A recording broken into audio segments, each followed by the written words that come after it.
अब से कुछ घंटों बाद कैरिबियाई देश डोमिनिका में इस बात का फैसला हो जाएगा कि हजारों करोड़ का घोटाला कर भारत से भागे मेहुल चोकसी का क्या होगा। क्या उसे भारत को सौंपा जाएगा या फिर वापस उसे एंटीगुआ भेज दिया जाएगा। हम आपको बता दें कि मेहुल का छोटा भाई इस वक्त डोमिनिका में ही है और वो अपने भाई को बचाने की हर मुमकिन कोशिश कर रहा है।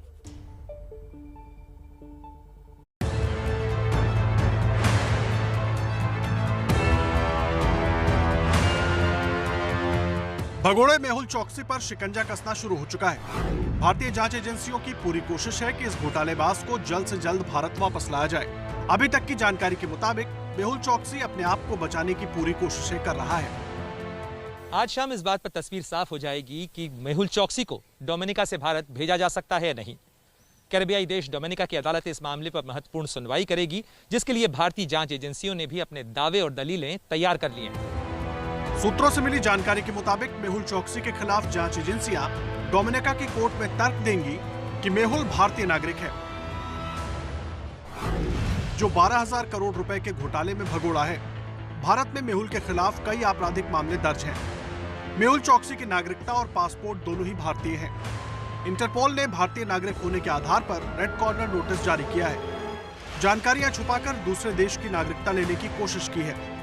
एंटीगुआ सरकार ने भी मेहुल को कारण बताओ नोटिस जारी किया है। इन दलीलों के आधार पर भारतीय एजेंसियां डोमिनिका की कोर्ट से मांग करेंगी कि मेहुल चोकसी को वापस भारत भेजा जाए, जिससे उसे उसके किए अपराध की सजा मिल सके।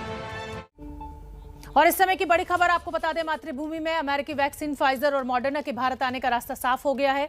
खबर यह है कि भारत सरकार कंपनी की शर्त मानने के लिए तैयार हो गई है। अभी तक भारत सरकार शर्त नहीं मान रही थी और इसीलिए दोनों कंपनियों की वैक्सीन भारत नहीं आ पाई थी। भारत में इन्हें लॉन्चिंग के बाद ब्रिज ट्रायल की जरूरत नहीं होगी। ब्रिज ट्रायल का अर्थ यह है कि वैक्सीन, अगर कोई भी विदेशी वैक्सीन भारत आती है तो पहले 100 लोगों के ऊपर कम से कम उसका ट्रायल किया जाता है और उसके बाद जो रिपोर्ट्स आती हैं उसके आधार पर आगे वैक्सीन के कार्यक्रम को आगे बढ़ाया जाता है। तो अब ब्रिज ट्रायल की जरूरत नहीं होगी। मॉडर्ना और फाइजर वैक्सीन को भारत आने का रास्ता साफ हुआ। हालांकि ये रास्ता भी साफ हुआ है, ये अभी नहीं कहा जा सकता कि ये वैक्सीन कब तक भारत आ जाएगी।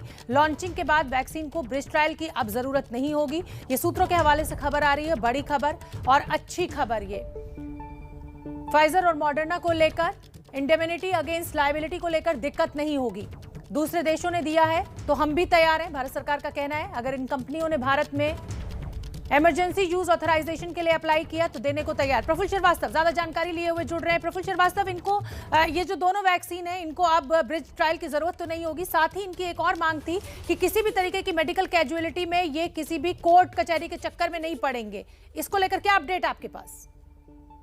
देखिए शुभना, दो चीजें यहाँ पर महत्वपूर्ण है कि पहले ये फाइजर और मॉडर्ना ने इंडेमनिटी अगेंस्ट लायबिलिटी की बात की थी, यानी अगर कोई साइड इफेक्ट या इस तरह की बात होती है तो इसमें जुर्माना या मुआवजे की बात नहीं होगी। इसको लेकर सरकार के सामने एक बातचीत चल रही थी जो अभी भी जारी है, लेकिन सरकार की तरफ से जो हमें जानकारी दी गई है कि सरकार इस बात को मान लेगी क्योंकि दूसरे देशों ने भी इस बात को माना है और वहां पर ये वैक्सीन देने के लिए वहां पे उनके दो डील चल रही है, ये बातचीत चल रही है। वहीं दूसरी बात यह है कि केंद्र सरकार ने अप्रैल के महीने में जो बाकी देशों में खासकर यूरोपियन यूनियन, यूएस, अमेरिका और जापान में जो वैक्सीन को अनुमति मिली है इमरजेंसी ऑथराइजेशन की कोरोना के खिलाफ और या डब्ल्यूएचओ की लिस्टिंग में है, तो उन्हें भारत में अनुमति मिलेगी अगर वो अप्लाई करेंगे और उनको 100 लोगों पे ट्रायल करना पड़ेगा। तो जो बाकी एक लंबा प्रोसेस था ट्रायल के अलग अलग स्टेजेस से, उससे बचना होगा, लेकिन जो 100 लोगों पे वैक्सीन का दे के उनको ऑब्जर्व करना होगा, ये 7 दिन की प्रक्रिया करनी होगी। तो एक तरह से बात मानने को तैयार है सरकार, बातचीत चल रही है अभी, तो आ सकती है ये जल्दी। लेकिन जिस तरह से सरकार भी कह रही है कि जरूरत बहुत ज्यादा है और इतनी जल्दी नहीं आ पाएगी, लेकिन बातचीत अभी जारी है फाइजर और मॉडर्ना से। प्रफुल्ल श्रीवास्तव, आपने ये बात कही अपनी बात में कि सरकार का भी ये कहना है कि बहुत जल्दी नहीं हो पाएगी, लेकिन 1 जून में तो सरकार ऑलरेडी कह रही है कि 1 करोड़ के करीब वैक्सीन भारत में इसका उत्पादन हो जाएगा।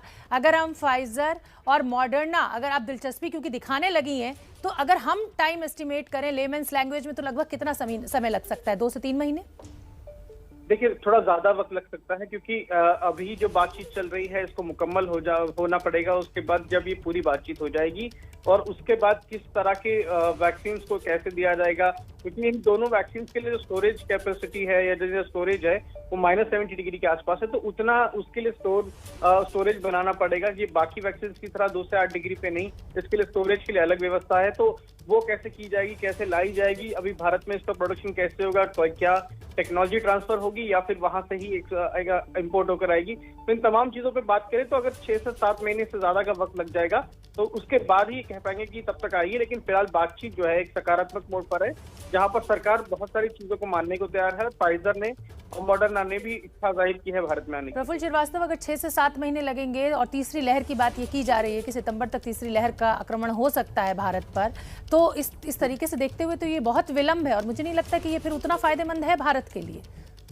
देखिए शोभना, इसमें यहाँ पे 2 चीजें समझनी होगी कि भारत के पास पहले से 2 वैक्सीन हैं, सीरम इंस्टीट्यूट की कोविशील्ड और भारत बायोटेक की कोवैक्सीन, और स्पुतनिक भी हमारे पास है, जो कि इन तीनों को इमरजेंसी ऑथराइजेशन मिल चुका है और इनके प्रोडक्शन भी बढ़ रहे हैं। जून के महीने में 12 करोड़ वैक्सीन डोजेस जो है वो दी जाएंगी, जिसमें ये तीनों ही वैक्सीन है, और अगले महीने के बाद से प्रोडक्शन और बढ़ जाएगी कोवैक्सीन और कोविशील्ड की।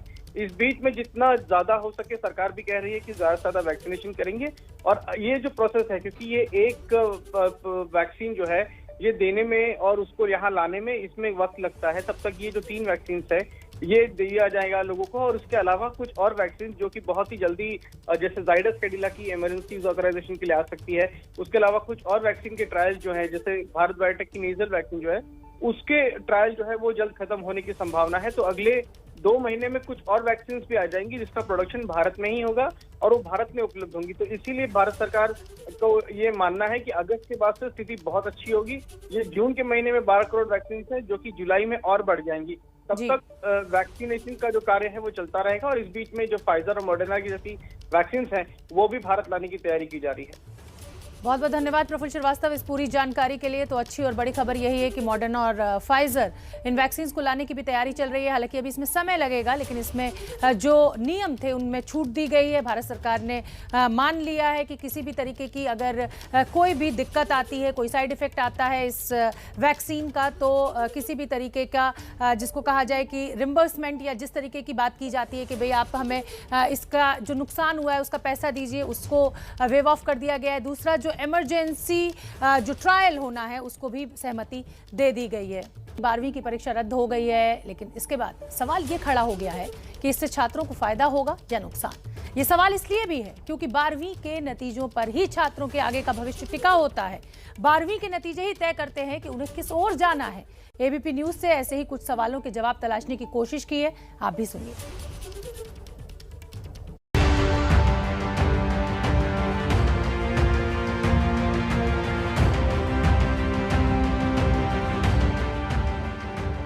सीबीएसई की 12वीं की परीक्षाएं रद्द होने के बाद छात्रों और अभिभावकों के मन में कई नए सवाल पैदा हो गए हैं। सबसे बड़ा सवाल तो ये है कि आगे कॉलेज में एडमिशन कैसे होगा। हालांकि छात्रों में परीक्षा रद्द होने की खुशी भी है, लेकिन भविष्य के लिए चिंता भी बढ़ गई है।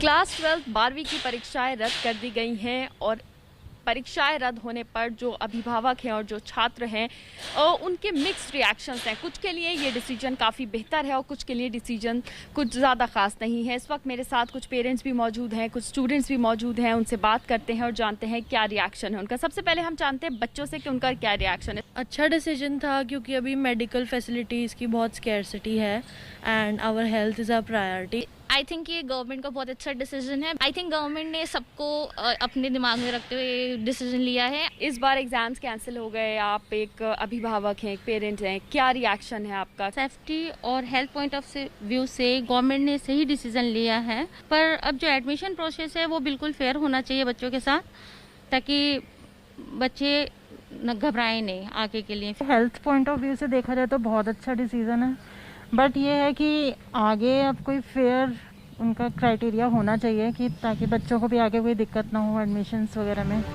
टीचर्स की भी यही चिंता है। उनके मुताबिक बच्चों और उनके माता पिता का तनाव कम तो हुआ है, लेकिन अब दूसरा तनाव कॉलेज एडमिशन को लेकर पैदा हो गया है। जैसे ही डिसीजन आया हम लोग के पास बहुत सारे फ़ोन कॉल्स आए एंड बच्चों का एक ही सवाल था कि मैम अब क्या करें, कौन से कॉलेज में एडमिशन लें और कैसे ये एडमिशन होगा। बच्चों के मन में ये है कि कौन सा कोर्स लिया जाए, कौन सा कॉलेज हमारे लिए सूटेबल है। सबसे इम्पॉर्टेंट मैम कॉलेज में एडमिशन कैसे होगा। तो बच्चों के मन में ऑफकोर्स ये असमंजस है। बहुत सारे पेरेंट्स यही जानना चाहते हैं कि क्या वो असेसमेंट पॉलिसी ऐसी होगी जो उनके बच्चों के कैलिबर को जस्टिफाई कर पाए।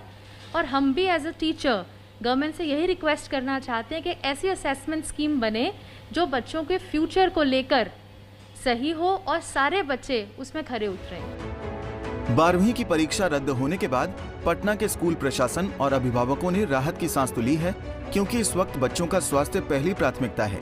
हालांकि निजी स्कूलों में पढ़ने वाले 12वीं के छात्रों में मायूसी है। क्या लोगों को लगता है कि परीक्षा होने चाहिए थे या फिर कैंसिल? मैं इस पर बात करने के लिए मौजूद हूँ पटना के बीडी पब्लिक स्कूल में। यहाँ पर प्रिंसिपल हैं, वाइस प्रिंसिपल हैं, स्टूडेंट्स हैं, कई सारे जो 12th अपियरिंग स्टूडेंट्स थे और साथ साथ उनके पेरेंट भी मौजूद हैं। बच्चों से पूछा जाए जरा कि बच्चे क्या चाहते थे आप?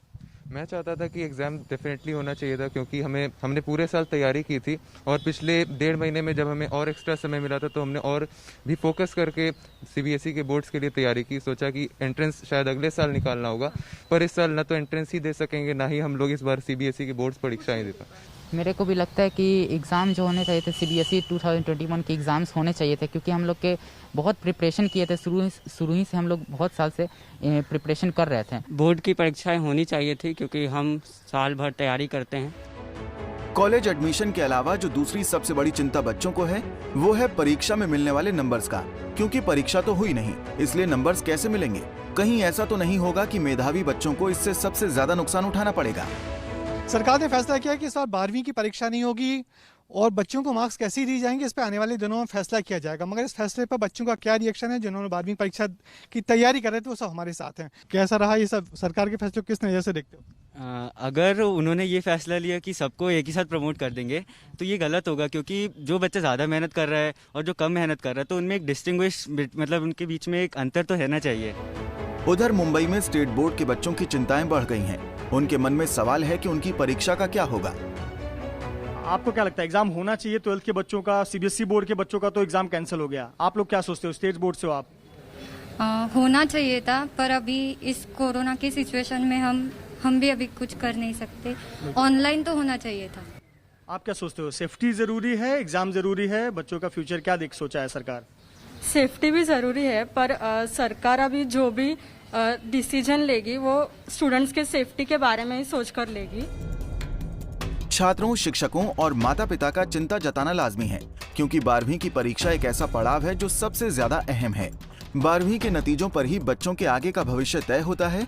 वो कौन से रास्ते पर चलेंगे ये तय होता है। राज्य सरकारों ने भी परीक्षा रद्द करने के फैसले का स्वागत किया है। देश के 1.5 करोड़ बच्चों के हित में फैसला हुआ है। उनके स्वास्थ्य को ध्यान में रखते हुए इनके बच्चों की चिंता, बच्चों के पेरेंट्स की चिंता, और सबसे बड़ी बात ये थी कि 12वीं क्लास के बच्चों के लिए ये जो 12वीं क्लास थी लगातार आगे बढ़ती जा रही थी, खत्म होने का नाम नहीं ले रही थी। तो अब कम से कम उनके लाइफ में अनिश्चितता खत्म हो गई है, वो एंग्जाइटी खत्म हो गई है कि अब हम अपने पिछले 2 या 3 साल जो भी सीबीएसई फॉर्मूला निकालेगा उसके बेस पर हम पास हो जाएंगे। तो ये एक अच्छा डेवलपमेंट है और इसका हम लोग पहले से मांग कर रहे थे कि एग्जाम कराने की जिद बच्चों के ऊपर भारी पड़ेगी। केंद्र ने कल जो अनाउंसमेंट कर दिया कि हम 12th की सीबीएसई की परीक्षा रद्द कर रहे हैं, हम उसका स्वागत करते हैं। कि शुरुआत से हम यही कहते आ रहे हैं कि बच्चों की सुरक्षा और बच्चों की हेल्थ हमारे लिए सबसे बड़ी प्रायोरिटी है और उसके हिसाब से ही हम जो भी निर्णय ले रहे हैं उसको मॉनिटरिंग करते हुए प्रॉपर टेक केयर करके हम लोग कोई भी निर्णय ले रहे हैं। हालांकि पीएम ने यह भी कहा है कि अगर कुछ छात्र परीक्षा देना चाहते हैं तो भविष्य में सीबीएसई द्वारा ऐसे विकल्प उन्हें दिए जाएंगे।